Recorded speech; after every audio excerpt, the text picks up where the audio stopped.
My husband's brother spun the cruelest lie, that I had seduced him and was secretly carrying his child. I expected anger, denial, maybe even questions from my husband. But instead, he didn't even blink, as if the accusation was truth. That moment shattered everything I thought I knew about my marriage. Heather. He didn't just spit on me, he spat on everything we ever were.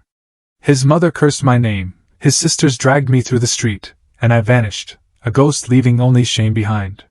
But 2 years later, when he finally found me, saw the child, and whispered, "Is that?" I slammed that door shut on a past I swore was dead. The pregnancy test trembled in my hands, 2 pink lines screaming out a promise. After 18 agonizing months, Kevin and I were finally going to be parents. My heart didn't just pound, it sang. Tears streamed down my face, blurring the tiny window, as I imagined his reaction. Maybe this was it.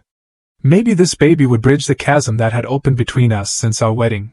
Maybe a child would make him look at me again the way he used to, with that quiet adoration I'd fallen so deeply in love with.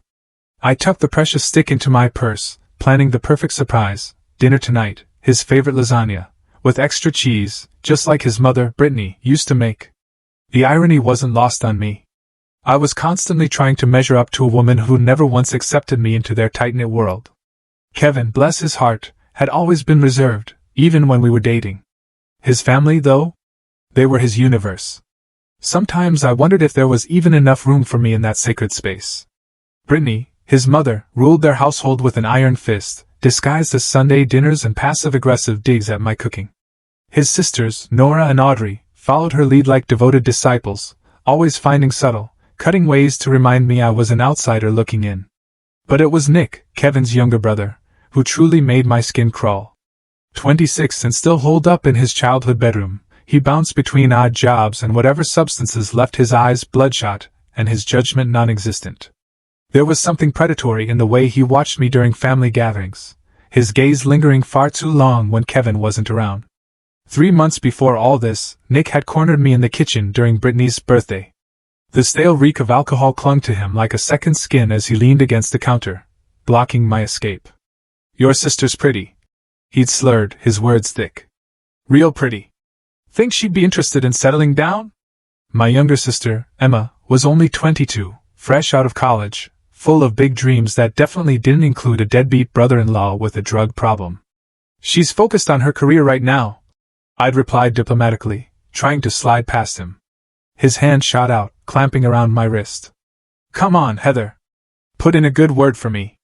Family should help family, right?" I pulled my arm free firmly. "I don't think you two would be compatible." The mark his fingers left faded quickly, but the memory lingered, a cold, persistent itch under my skin. Nick's expression had darkened. "You think you're better than us, don't you? Coming in here with your college degree and your fancy job, acting like you're doing Kevin some kind of favor by marrying him."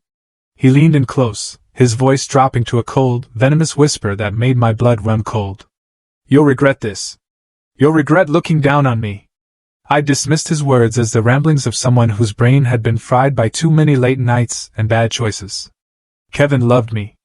We were building a life together. Nick was just jealous, bitter about his own failures. God, how naive I'd been. The grocery store felt different that afternoon, every aisle gleaming with a new, beautiful possibility. I found myself drawn to the baby section, running my fingers over tiny onesies, imagining Kevin's strong hands cradling our child. I picked up prenatal vitamins, my first official act as an expectant mother, and smiled at the elderly cashier who reminded me to take care. The drive home was pure magic. I rehearsed different ways to break the news, finally settling on placing the test next to his dinner plate with a simple note. "Our family is growing." Simple, perfect, life-changing. But when I pulled into our driveway, something felt wrong. Too many cars lined the street. Kevin's truck sat crooked in the driveway, as if he'd screeched to a halt in a hurry. Through our front window, I could see silhouettes moving around our living room, shapes that belonged to his entire family. My hands shook as I fumbled with the grocery bags, the pregnancy test burning like incriminating evidence in my purse. Maybe it was a surprise birthday party for someone? Maybe Brittany had decided to cook dinner here instead of her house. The front door swung open before I could even reach for my keys. Kevin stood there, his face a mask of fury I'd never seen before, not even a hint of the man I married. Behind him, Brittany, Nora, and Audrey were arranged like a silent, unforgiving tribunal in our living room. And there, sprawled on our couch, was Nick, his expression smug and satisfied. "We need to talk," Kevin said, his voice flat, devoid of any emotion. I followed him inside, grocery bags still clutched in my numb fingers. The atmosphere was suffocating, charged with an electricity that made my skin prickle with a primal warning. "Sit down," Brittany commanded, her voice sharp enough to cut glass. I stayed standing, clutching those bags like a shield. "What's going on?" Kevin held up a piece of paper, official-looking, with medical letterhead and scientific terminology scattered across its surface. My eyes struggled to focus, but certain phrases jumped out: DNA paternity test. Conclusive results. Biological father. "Care to explain this?" Kevin's voice cracked like a whip. I stared at the document, my brain refusing to process what I was seeing. "I don't understand." "What is this?" "It's a DNA test," Nick drawled from the couch, his voice dripping with false concern. "Kevin found it in your things. Apparently you've been keeping some pretty big secrets." The grocery bags slipped from my hands, apples rolling across our hardwood floor like scattered accusations. "That's impossible. I've never taken any DNA test. I don't know what this is." "It says the baby you're carrying is Nick's," Audrey said, her voice sharp with accusation. "It says you've been sleeping with your brother-in-law." The room tilted sideways. "What baby? How did you?"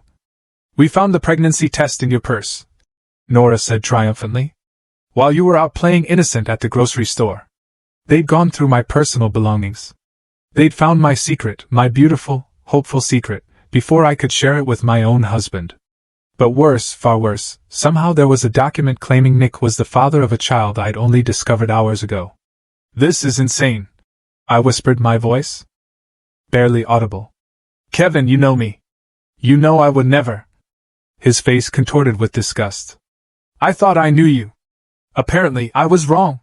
Before I could react, before I could defend myself, before I could even demand an explanation, Kevin's saliva hit my face. The shock of it, the absolute violation, left me frozen. My husband, the man who'd promised to love and protect me, had just spat on me like I was something disgusting he'd scraped off his shoe. "You're revolting," he said, his voice laced with a hatred I'd never imagined possible. Brittany's hand connected with my cheek before I could process what was happening. The slap echoed through our living room, followed immediately by Audrey's fingers tangling in my hair, yanking me toward the front door. "Everyone needs to see what kind of woman you really are," Audrey snarled, dragging me outside. I screamed Kevin's name, begged him to listen, to think, to remember who I was. But he stood in our doorway, watching as his sisters humiliated me in front of our neighbors, his face empty of any love that had ever existed between us. The lie had already taken root, growing like poison through everything I believed was real. The streetlights blurred through my tears as I stumbled away from what used to be my home. My face still stung from Brittany's slap. My scalp throbbed where Audrey had yanked my hair. But the physical pain was nothing compared to the hollow emptiness spreading through my chest. Behind me, I could hear car doors slamming, engines starting, the family retreating back to their fortress of self-righteousness. I didn't look back, not once. My Honda Civic sat in the driveway like a faithful friend, the only thing in this nightmare that hadn't betrayed me. I slid behind the wheel, my hands shaking so violently I could barely grip the steering wheel. Where could I go? My parents had died in a car accident when I was 19, a fact that had drawn Kevin to me initially, his protective instincts activated by my orphan status. Now, that protection felt like a cruel, twisted joke. Aunt Peyton lived 3 hours north, but she was 72 and battling her own health issues. The last thing she needed was her pregnant niece showing up on her doorstep with a scandal that would probably give her a heart attack. I couldn't do that to her. I couldn't burden the only family I had left with the wreckage of my life. I drove aimlessly through the suburbs, past houses glowing with warm light, families gathered around dinner tables, children safe in their parents' love. Everything I thought I had, everything I'd lost, in the span of 30 minutes. My phone buzzed against the passenger seat. Kevin's name flashed across the screen, then disappeared when I didn't answer. It buzzed again and again. I finally grabbed it and powered it off completely. The sudden silence was more terrifying than the incessant ringing. Then, a name hit me like a lifeline thrown to a drowning person: Claire. We'd been roommates in college, sisters by choice, if not by blood. She'd moved to Portland 2 years ago for work, but we'd stayed close. If anyone would understand, if anyone would help without judgment, it would be Claire. I pulled into a gas station parking lot and used the payphone, an ancient relic that suddenly felt like salvation. My fingers trembled as I dialed her number from memory. "Hello?" Her voice sounded sleepy, confused. "Claire, it's me, Heather. I'm sorry to call so late, but My voice cracked, the words catching in my throat like broken glass. "Heather, what's wrong? You sound terrible." The concern in her voice, the immediate shift from confusion to protective mode, broke something loose inside me. I sobbed into the grimy payphone receiver, gasping out fragments of the story between tears. The fake DNA test, Kevin's spit, the humiliation, the pregnancy that should have been a blessing but had become my destruction. "Get in your car right now," Claire said, her voice still wrapped in velvet, but with an iron will beneath it. "Drive to Portland. Don't stop, don't think, just drive. I'll have coffee ready and a bed made up. We'll figure this out together." The 6-hour drive passed in a blur of highway lights and rest stops. I survived on gas station coffee and sheer determination, my belly cramping occasionally, sharp reminders of the tiny life growing inside me, innocent of the chaos surrounding its conception. Every mile that stretched between me and Kevin felt like another stitch in the wound, painful, but utterly necessary for healing. Claire met me at her apartment door wearing pajamas and a fierce expression that dared the world to hurt me further.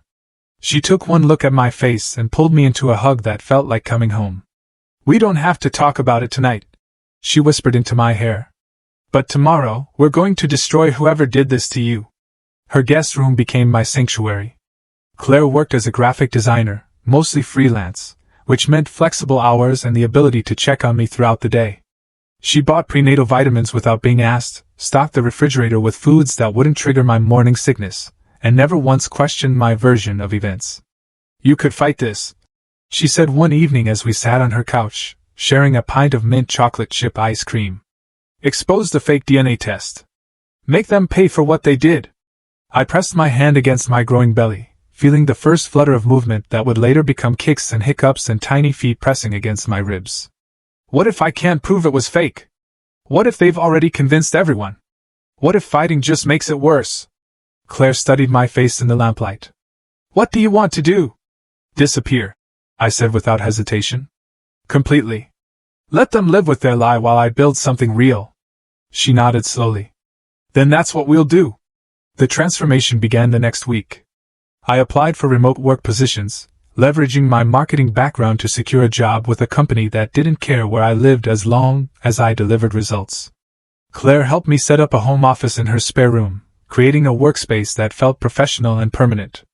Months passed in a cocoon of quiet productivity. My belly grew round and firm, my body changing in ways that amazed and terrified me. I attended doctor's appointments alone, declined to learn the baby's gender, and carefully avoided any mention of the father on medical forms. This child would be mine alone. The November rain drummed against the hospital windows as labor pains gripped my body with increasing intensity. Claire held my hand through every contraction, coached me through every breath, and cried with me when Henry finally made his entrance into the world. He was perfect. 10 fingers, 10 toes, a shock of dark hair that reminded me painfully of Kevin. His eyes, when they finally opened, were the same deep brown as his father's. My heart clenched with recognition and loss. "He looks like you," Claire lied kindly, but we both knew the truth. Henry looked exactly like Kevin. Every feature, every expression, every tiny mannerism, as he grew, would be a reminder of the man who'd chosen his family's lies over his wife's truth. But he was also mine. Completely, utterly, unconditionally mine. The nights were the hardest. When Henry cried and I walked the floors of Claire's apartment, I sometimes imagined calling Kevin. Imagined his voice soft with wonder as I described our son's first smile, his tiny fist wrapped around my finger, the way he calmed instantly when I sang lullabies.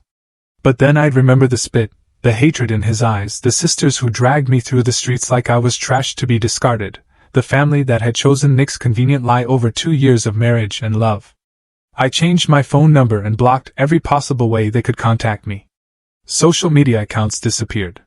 Old email addresses were abandoned. Heather Morrison, Kevin's wife, ceased to exist.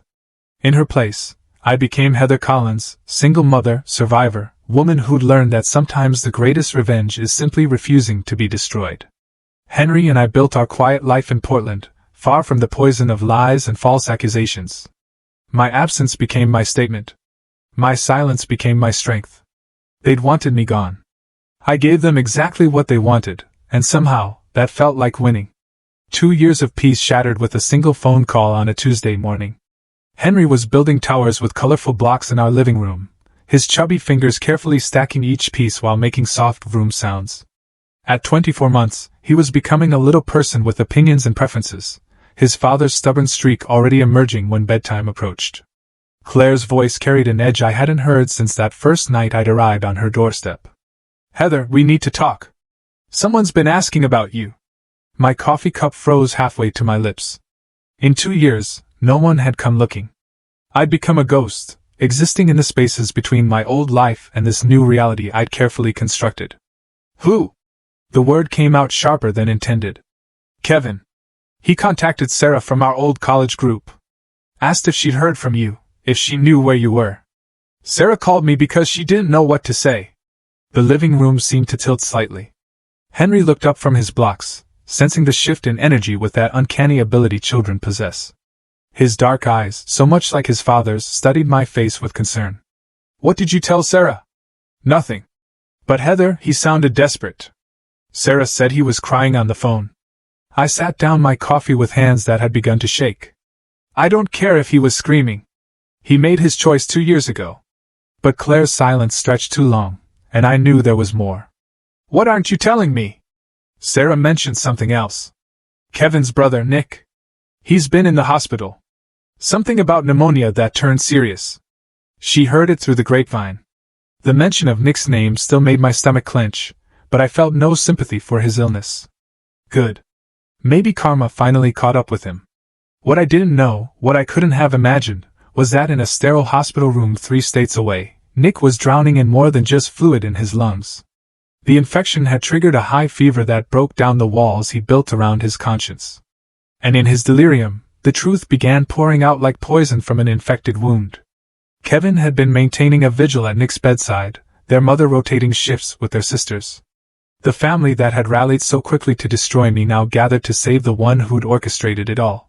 But guilt, it turned out, was a more persistent infection than pneumonia. "I did it," Nick had whispered through the oxygen mask, his voice barely audible above the machines monitoring his failing body. "I made it all up." Kevin initially thought it was fever talk, meaningless rambling from a brain struggling with infection and medication. But Nick kept repeating it, becoming more agitated when no one seemed to understand. "The DNA test. I faked it. Heather never. She never did anything.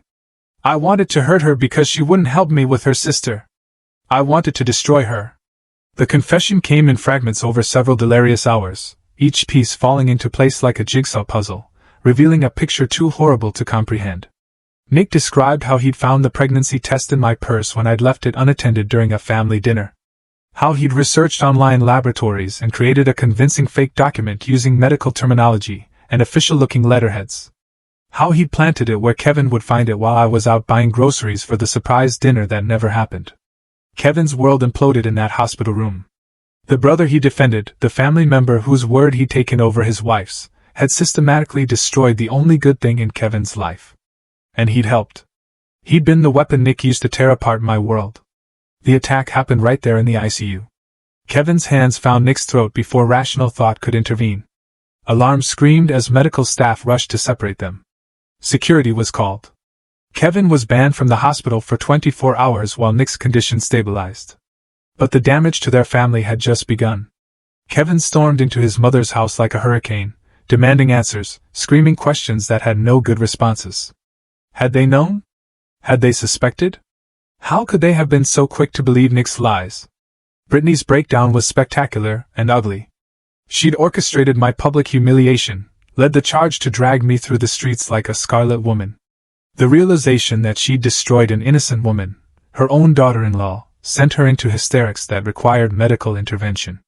Nora and Audrey faced their own reckonings. The sisters, who'd been so eager to play judge and jury, found themselves confronting the reality that they participated in ruining the life of someone who'd done nothing wrong. The guilt consumed them in different ways. Nora developing panic attacks that left her unable to sleep. Audrey throwing herself into volunteer work at women's shelters as if she could somehow balance the scales of karma. Kevin's search for me began that same week. He started with the obvious places: hospitals where I might have given birth, apartment complexes near where we'd lived, old coworkers who might have stayed in touch. He hired a private investigator who came up empty-handed. I'd vanished more completely than any of them had imagined possible. Desperation drove him to create fake social media profiles, joining groups for new mothers, scanning photos for a glimpse of my face. He contacted every mutual friend we'd ever had, leaving voicemails that grew more frantic with each passing day. "If you hear from Heather, please tell her I know the truth now. Please tell her I'm sorry. Please tell her I'll do anything to make this right." But I'd severed those connections so thoroughly that his messages fell into voids. The private investigator's report was devastating in its completeness: no credit cards, no lease agreements, no employment records, no digital footprints. Heather Morrison had effectively ceased to exist. The breakthrough came from an unexpected source. Claire had been watching my emotional deterioration as Kevin's search intensified. The stress was affecting my work, my sleep, my ability to be fully present for Henry. She made a decision that would change everything, motivated by love and concern for my well-being. When Kevin's investigator contacted her directly, she broke. Not completely. She didn't reveal my location or current identity, but she confirmed that I was alive, that I was safe, and that I had indeed been pregnant when I disappeared. She had the baby, Claire told the investigator, her voice heavy with the weight of the betrayal she was committing against my trust. "And you need to know, the child looks exactly like Kevin. Nothing like Nick. Nothing at all." That single thread was all Kevin needed. He followed it back to Claire, staking out her apartment building, tracking her movements, waiting for the moment when desperation would overcome my careful security measures. The hunt had begun, and my 2 years of peace were about to end. The knock came at 6:47 p.m. on a Thursday evening, just as Henry and I were finishing our ritual of watering the small herb garden we planted together in Claire's backyard. The sound echoed through the apartment with a finality that made my blood freeze, not the casual tap-tap of a neighbor, or the rhythmic pattern of a delivery driver. This was deliberate, measured, weighted with intention. Henry looked up from the tiny watering can he'd been using to drench the basil plants, his little face bright with the simple joy of helping. "Door, Mama!" I knew without looking through the peephole, without checking the security monitor Claire had installed after my arrival. I knew exactly who stood on the other side of that wooden barrier. My body recognized the sound the way trauma survivors recognize their triggers. Instantly, viscerally, completely. My hands shook as I approached the door, Henry trailing behind me with his watering can still clutched in his fists. Through the peephole, Kevin's face appeared, distorted by the fisheye lens, but unmistakably him. He looked like he'd aged a decade in 2 years. His cheeks were hollow. His eyes sunken into dark circles that spoke of sleepless nights and endless guilt. The strong jawline I'd once loved to trace with my fingertips now looked sharp enough to cut glass. I opened the door just wide enough to see him clearly, keeping the chain lock engaged. The late afternoon sun cast long shadows across the hallway, but nothing could hide the devastation written across his features. "Heather." My name fell from his lips like a prayer, broken and desperate. Behind me, Henry had gone silent in that way children do when they sense adult tension. I could feel his presence at my hip, his small body warm against my leg as he peered around me with curious eyes. Kevin's gaze dropped to Henry, and I watched his face transform. The recognition was immediate and devastating. Henry's dark hair caught the hallway light the same way Kevin's did. The shape of his nose, the set of his shoulders, even at 2 years old. It was like looking at Kevin as a toddler. "Is that?" Kevin's voice cracked, the question hanging in the air between us like smoke. I didn't answer. Instead, I stepped back and closed the door with a soft click that seemed to echo through the entire building. But Kevin didn't leave. I could see his shadow beneath the door. Could hear him breathing on the other side of the wood. For 20 minutes, he stood there in absolute silence while Henry and I finished dinner. While I gave Henry his bath, while I read him his bedtime story. Only when the hallway lights switched to their dimmer evening setting did I hear his footsteps finally retreating. He returned the next evening, and the evening after that. On the 4th day, I found a letter slipped under the door. My name was written across the envelope in Kevin's careful handwriting, the same script that had once adorned love notes, hidden in my lunch bag. I threw it away without opening it. More letters followed. Gift boxes appeared outside the door, children's toys that remained unopened. Flowers that wilted in their wrapping paper. Photos of our wedding day that made my chest ache with phantom pain. I donated the toys to charity and threw everything else in the dumpster behind Claire's building. The apologies came through the door itself. Kevin's voice muffled but audible as he spoke to the wood as if it were my face. I know you're in there. I know you can hear me. Please, Heather, just let me explain. Henry began asking questions. Why sad man talk door, mama?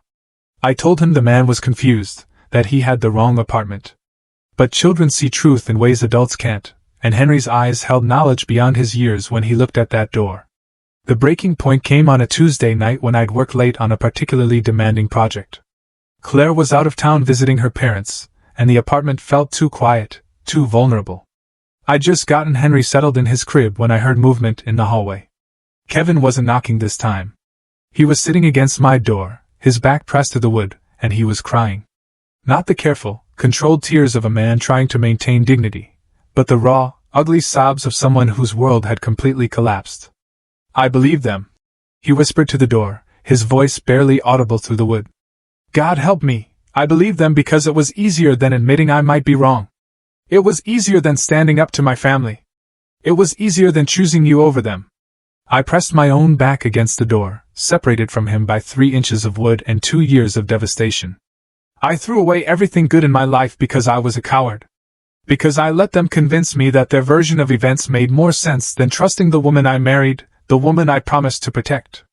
His voice broke completely then, and I could hear him struggling to breathe through his tears. I see your face every night when I close my eyes. I see the way you looked at me when I spat on you.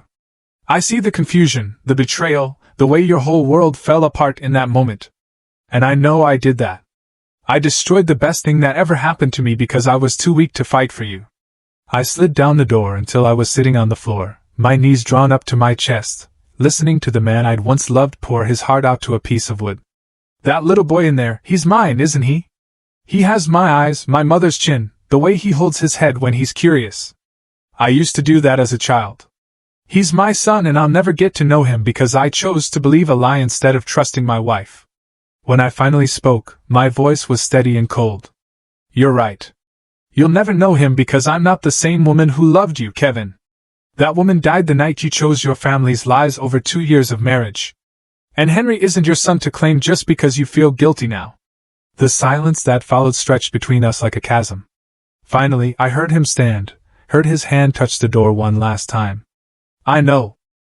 He whispered. I know I don't deserve forgiveness, but I need you to know I never stopped loving you. Even when I thought you betrayed me, part of me knew it didn't make sense.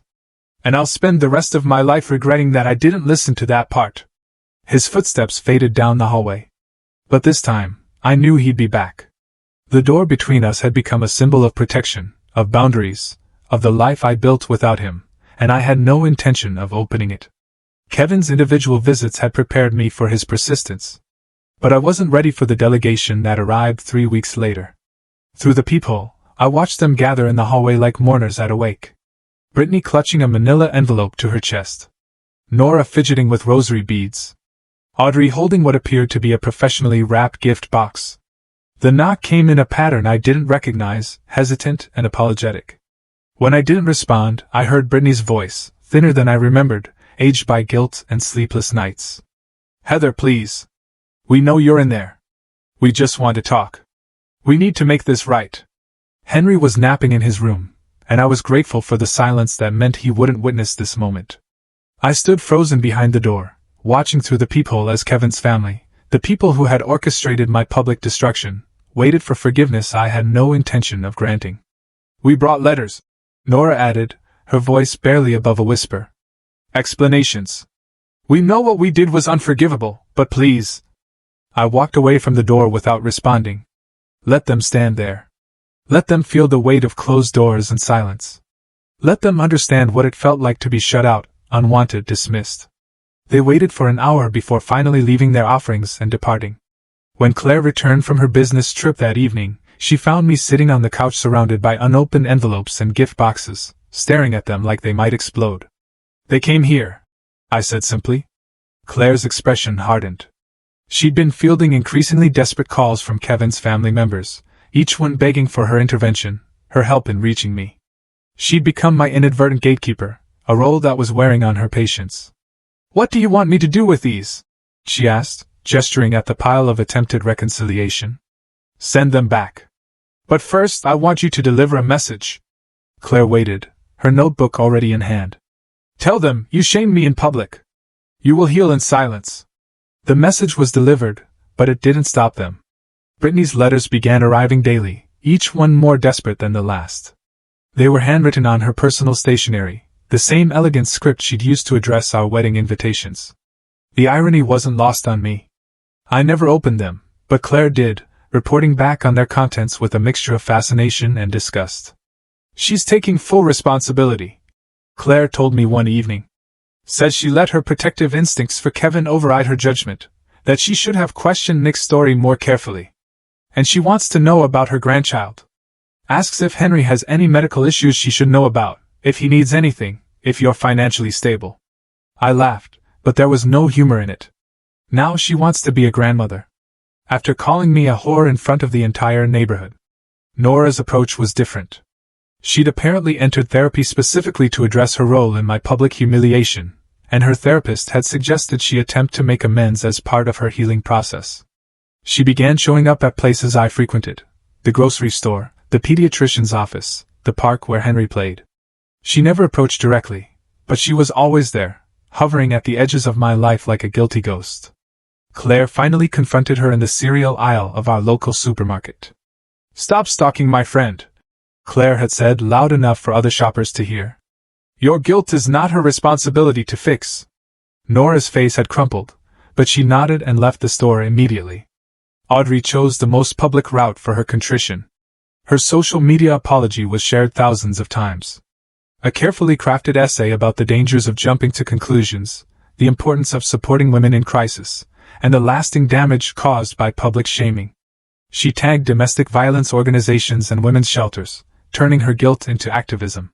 The post found its way to me through old college friends who forwarded it with messages of support and shock.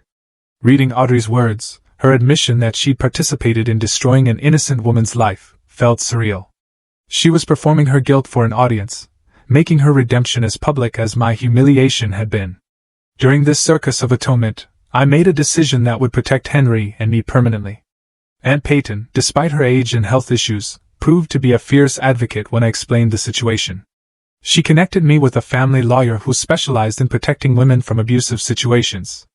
"No father listed on the birth certificate means no legal rights," the lawyer explained during our consultation. "As far as the law is concerned, this child has one parent. You maintained that position from birth, which strengthens your case significantly." We created what the lawyer called a legal firewall, documentation that would prevent any future custody claims, visitation demands, or interference in Henry's life. The process was thorough and emotionally draining, requiring me to provide detailed accounts of the false accusations, the public humiliation, and the complete abandonment I'd experienced. But there was one person who hadn't yet received my direct attention. Nick, the architect of this destruction, was still recovering from his illness, still hiding behind his family's attempts at reconciliation.